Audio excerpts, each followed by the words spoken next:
When did you get this script, and what did you think when you first saw it?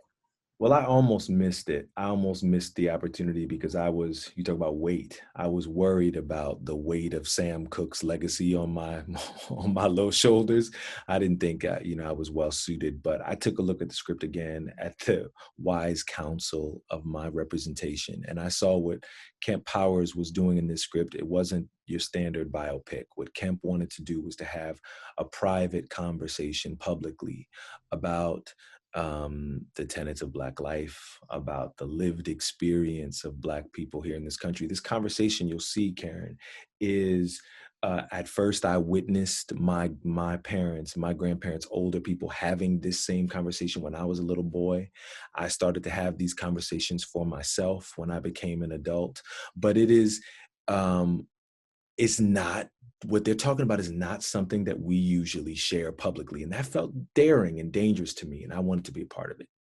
But these conversations were going on, and let me correct myself. It's one night in Miami. These men got together.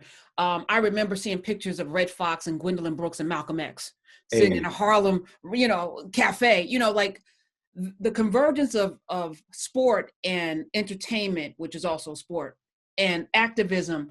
The lines were blurred, in the 60s and 70s, 50s, 60s and 70s. And it seems to be that way again.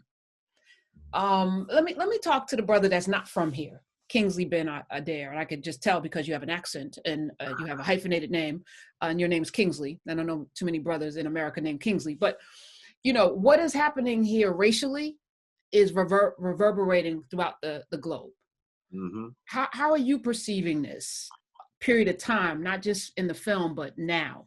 You mean what's been going on in your country in the last week? Oh, come on now, insurrection 2021. Yes. I mean, it's kind of surreal seeing what's been going on over there. But I feel like I understood how important the conversation that happens in this film, particularly between Malcolm and Sam in the center, like that was something I connected with from, the first read. I'm not sure I consciously, understood why, but just on an emotional level as a Black man or just as a human being, there was something about how emotionally charged that dialogue was, Kemp's words. It touched me and it connected to me. And I felt, as well, it was kind of like, I was interested in the idea. I hadn't kind of read anything like this before or seen a movie like this. And Leslie was saying earlier that, this was our Glengarry Glen Ross. This is, an opportunity for Black men to get to explore, transformational acting as well. That's why I'm sort of so grateful to Regina and to Kemp for this opportunity. But Kemp was saying as well yesterday, which I thought was wonderful, that this movie is timely now. It was timely last year. It was timely the year before. It's been timely. It's been timely for a long time. And it's timely over here in London as well. And I'm sure it's timely in lots of different places on the planet. What do you know as a brother from across the pond about Malcolm X? I mean, I know that he was transformative globally, but, to play Malcolm X, as a non-American Black, and there's a lot of controversy around British actors, stepping into these roles. How do you respond to that? I feel like, it's a conversation that is unpacking as we speak. We're in the middle of it, and I don't think we have the answers yet. But it's because of that. It's we just have to stay open and continue to interrogate representation and who should be playing who, and making sure opportunities are fair and making sure everyone gets a shot at it. My job, though, as an actor, is to throw my hat into any ring that I feel, that where there's a character where I feel like I'm able to access or try and present the humanity. And that's what I loved about this. Regina and I connected on a very deep level. about the idea that Malcolm in this movie needed to be a very particular Malcolm. He needed to be a Malcolm that we haven't seen before. We needed to see a Malcolm who was just a father. We needed to see a Malcolm who's a husband. We need to see a Malcolm who at this point in his life was going through, you know, such monumental changes, not only in his political thinking, but in his religious thinking. His life was about to really be in danger in a massive way. And there was a vulnerability and a fragility, if that's a word, about Malcolm in this that I really connected with on a human level. And I thought there's such a decency about him, and he's such a beautiful human being. I thought that this is just a great chance to remind people that, yes, he was a hero, but he was a man. And the reason why he's a hero is because he must have felt scared, and he still faced it, you know? That's courage right there. Elie, also from across up the pond, up the way, Canadian actor. You are playing you're the centerpiece to this. You're the reason why these people are together in Miami for one night. Cassius Clay, soon to be Muhammad Ali. Stepping into those shoes, my goodness, what did you have to do to take on? You know, I have a book here. I don't know if you can see it, that has him. You know, I mean, you know, come on. Same book. I honestly, you know, first of all, being a Canadian, African Canadian, my roots are through America. So my grandfather's family, my grandfather's grandfather was a Black loyalist.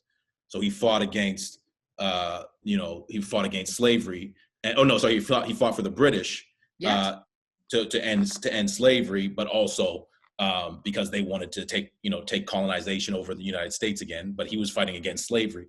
And then when they lost, the British said, okay, well, we'll give you land, but we got to give it to you in the British colony. So they gave it to them in the poorest, coldest, most, you know, unfarmable land they could possibly find, which was Nova Scotia. Nova Scotia, yeah.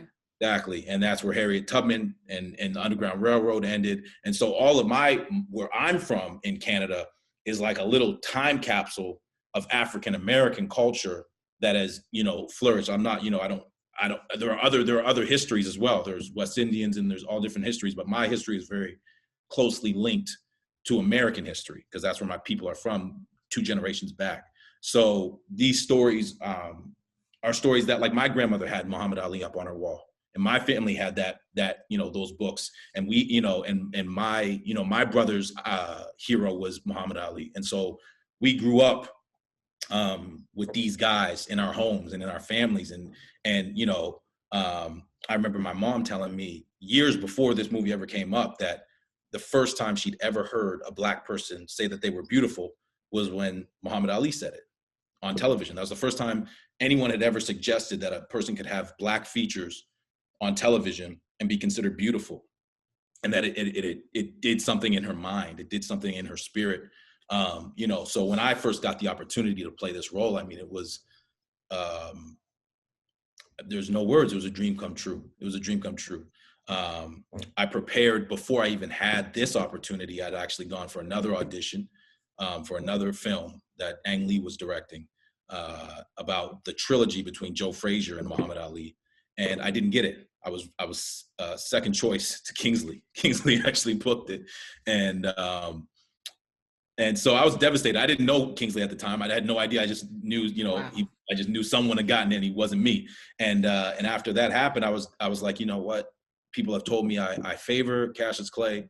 This is a role I want to play. I feel like there'll be something else at some point where I get the chance to play him.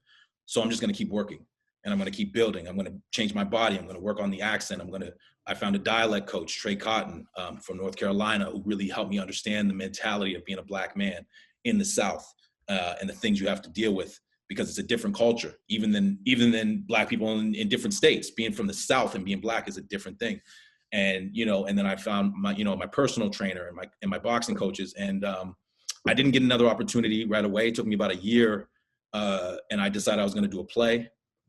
So I commissioned a play, Fetch Clay, Make Man, about Stepin Fetchit and Cassius Clay's unknown friendship. And I was going to put that up at the Fringe because I had just finished playing Sidney Poitier at the LA Fringe in a play called Greenwood 1964. So I was like, I'll produce my own play and I'll finally get to play Cassius. And a few months before I was about to do that, I found out through a friend that Regina was casting for this. And it was a preparation meets opportunity moment. And, it changed my life. This looks amazing. I cannot wait to watch it. Give us a little Cassius Clay, because that, he has a very, very distinct. Come on, what you want to hear, Karen? What you want to hear? You want to hear how I whip Joe Frazier? Is that what you want to hear? How ugly he is? How much he looks like a bear? Is that it? Come on, you know I'm pretty, Karen. How come you ain't told me how pretty I look today? Huh? Come on, class. All right, battle. Kingsley, you played Muhammad Ali. Let me hear your Muhammad Ali. I'm waiting for this. Come on. There's no possible way on this. Come on, Kingsley. Come on. In all fairness, I was scared to do it. You have this wonderful man here, Elie Goree, who he ain't gonna do it. He ain't gonna do it, Elie. I already could tell. I'm gonna tell you something. In all fairness, I'm scared, and it's only been a few months since I played him, so I can only imagine if it's been years since, because it slips. If you haven't done it in a long time, it's not like you're not in it like when you're shooting. So I don't know. If I was him, I wouldn't do this 2 or 3 years from now. Okay. All right, Kingsley. I see. Huh? All right. We'll let you go. Leslie played Adam Burr, who in a duel killed Alexander Hamilton. We watched an insurrection in America. And as we are starting to suss this out, we're in a particular period of time in history. I know that this is, excuse me, did I say Aaron Burr? Aaron Burr, right? This is history that we're living through right now. What do you tell your children? I was talking to a friend of mine today. She has a 5-year-old who was asking her questions about what is an insurrection? Why are those people doing that in the Capitol? What do you tell your children, Leslie? Well, it's an old Thomas Jefferson quote that a morsel of history is something so rare as to always be valuable. And so I want to give my children more than a morsel, but a morsel will do, because it's your context. It's the context for what you're seeing,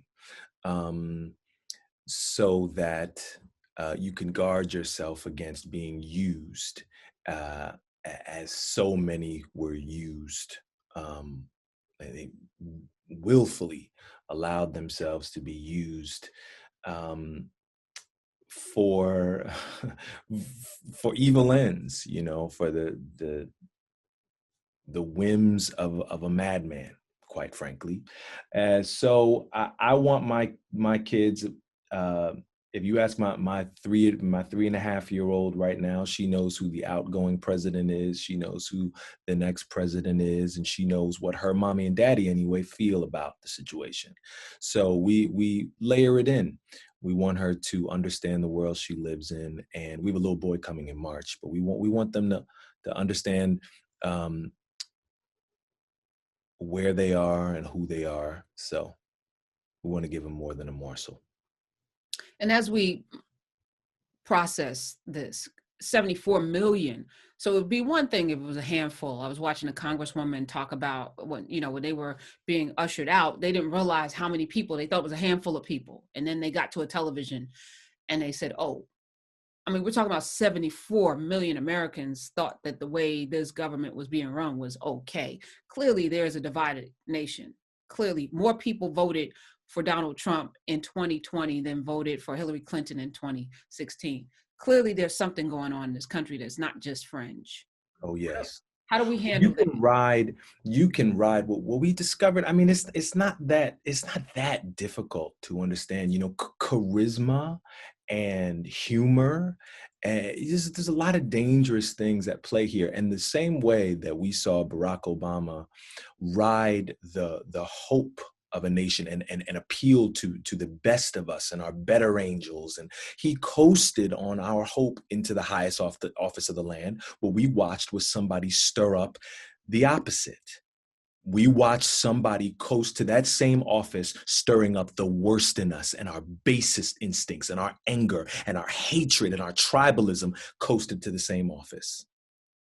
And so, listen, if you don't want to look back at you know, modern American history, I hope that at the very least we will really try to understand the times that we're in right now, because this will be history in just a little while. And we must learn from this so that we don't let it happen again. You know, this is the best, what a horrible, wonderful time to be alive. You know, but this is the best civics lesson that we are living through than has been in existence since since civil rights, I think. You know, we are really seeing the benefits of a free press right now. The way that, because if there was no, he's tried to convince us that the press was the enemy of the people, right?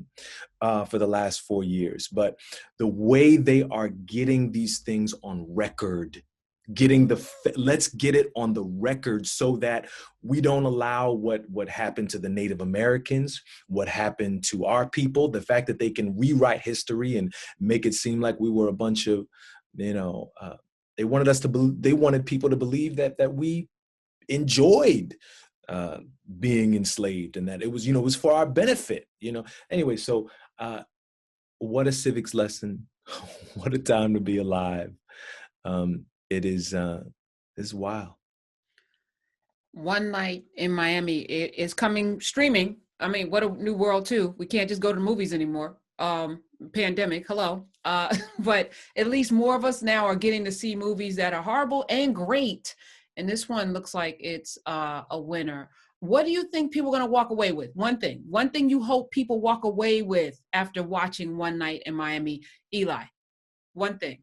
I'll say this, just in the context of this wonderful interview with you, and I love what you do. But I got to say, for Kingsley, no one could have played that role.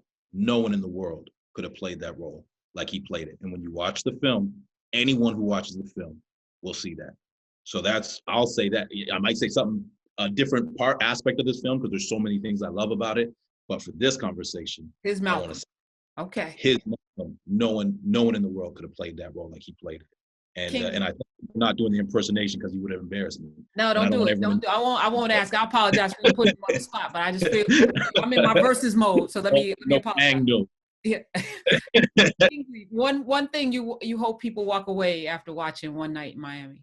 That's very kind of Elie to say that. I honestly feel like I just always want to try and be a part of stories that are emotionally engaging and to try and use acting and story as a way to grab people's attention. And then listen, Kemp's conversation is Kemp's conversation. Those words are there. And what Malcolm and Sam and these brothers are talking about in the film, you know, I hope that it makes people, you know, check in and think. And I don't know what the answers are, but like, you know, I hope it engages. You know, that's all you can hope for, I think. Well, I smell an Oscar, Leslie Odom Jr. One thing, listen, hey, Regina King, I smell an Oscar already just off the trailers. I'm like, it might be Regina's Oscar that you smelling, because she has. So you might be smelling Regina. No, there's more Oscars coming. Not that they matter, because here's what I'm looking at is the blueprint for how we, you know, the fact that you guys are deferential to one another, you love one another, the brotherhood that is here. This is foundational. This is who we are. Give us, I know you have to go, one thing that you want people to walk away after watching One Night in Miami. You know, I was in that room. There was a point. Film sets are usually like clinical, technical places. And there was one point where I felt the goosebumps. And Quincy Jones calls that God's lightning rod when you feel good. You know, you can't control it. That's happening. I feel them right now thinking about it, you know, and I thought to myself, if any of this shows up on camera, we're in good shape. So one thing I think, whenever you stand in the light and have and bring all that you are, even the places that you fall short, you know, when you are the best that you can be, the way you show up in front of your mic and you're that every single day, you inspire somebody else to do the same thing. And I think me and these three brothers and Regina King, Kemp Powers, you know, this is a moment where we showed up and I think we were the best we could be in that moment. So I hope that it inspires somebody else to be the best they can be. I can't wait. One Night in Miami, Leslie Odom Jr. Thank you for coming here. Nice to meet you, Kingsley Ben-Adir. Nice to meet you, Mr. Elie Goree. Honor. Appreciate you. Muhammad Ali, you're the greatest. Love you guys. Thank you for being here today.